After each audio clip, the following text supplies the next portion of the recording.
नमस्कार।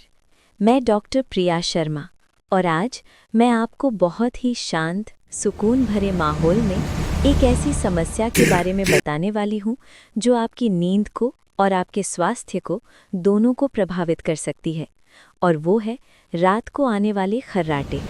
तो चलिए, गहरी, धीमी और आरामदायक सांस लेते हुए कुछ आसान उपायों को समझते हैं जो आपकी रातों को और भी शांत और भी हल्का बना सकते हैं।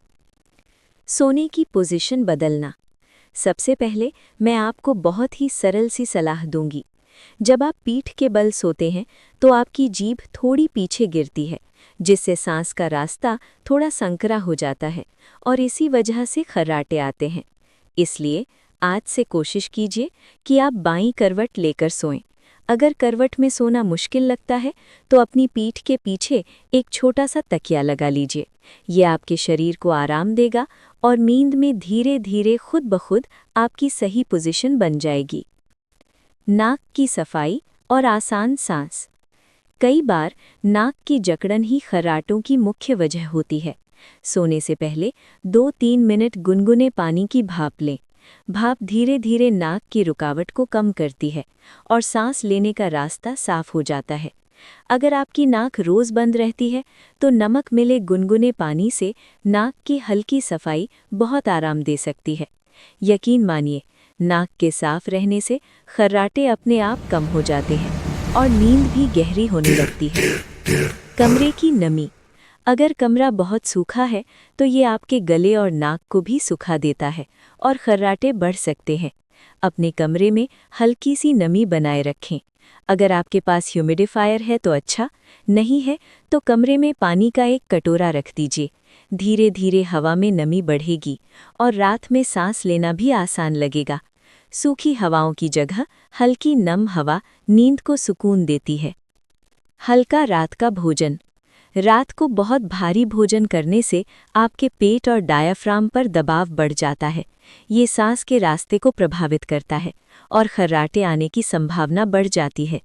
इसलिए कृपया ध्यान रखें कि रात का खाना हल्का हो और सोने से कम 2 घंटे पहले खाएं। जब पेट हल्का रहता है तो आपका शरीर गहरी, शांत और आरामदायक नींद के लिए तैयार हो जाता है। गला और सांस की कोमल एक्सरसाइज। ज्यादातर लोग नहीं जानते कि गले की मांसपेशियां सांस लेने की गुणवत्ता को गहराई से प्रभावित करती हैं। दिन में सिर्फ 10 मिनट हल्की आवाज़ और सांस की एक्सरसाइज करें। धीरे से लंबी सांस अंदर लें और धीरे छोड़ें। 1-2 मिनट आ या ओ की नरम आवाज़ निकालें। हल्की सी हमिंग करें, जैसे मधुमक्खी की आवाज़। ये एक्सरसाइज गले के अंदरूनी हिस्सों को मजबूत बनाती है और कुछ ही दिनों में खर्राटों की तीव्रता कम महसूस होने लगती है। ये सब आप बिस्तर में लेटे लेटे भी कर सकती हैं। हाइड्रेशन, पानी का महत्व। यदि शरीर में पानी कम हो तो नाक और गले की ऊतकों में सूखापन आ जाता है, जिससे खर्राटे और तेज हो सकते हैं। दिन भर छोटे छोटे घूंट लेकर पानी पीते रहें। बस ध्यान रखें कि सोने से ठीक पहले बहुत ज़्यादा पानी न पिएं, ताकि रात में बार बार उठना न पड़े। परंतु दिन भर की हाइड्रेशन आपकी नींद को गहरी बनाती है। कब डॉक्टर से मिलना ज़रूरी है? अगर आपके खर्राटे बहुत तेज़ हैं या आपकी सांस नींद में रुकती हुई महसूस होती है, सुबह उठकर थकान महसूस होती है, तो ये स्लीप एपनिया का संकेत हो सकता है। ऐसी स्थिति में डॉक्टर से सलाह लेना बहुत ज़रूरी है। जांच आसान है, इलाज उपलब्ध है और समय रहते ध्यान देने से आपकी नींद सुरक्षित रहती है। उम्मीद है आज बताए गए ये छोटे छोटे उपाय आपको गहरी, शांत और आरामदायक नींद में सहायता करेंगे। अगर आपको ये वीडियो मददगार लगी तो इसे लाइक करें, शेयर करें और चैनल को सब्सक्राइब ज़रूर करें।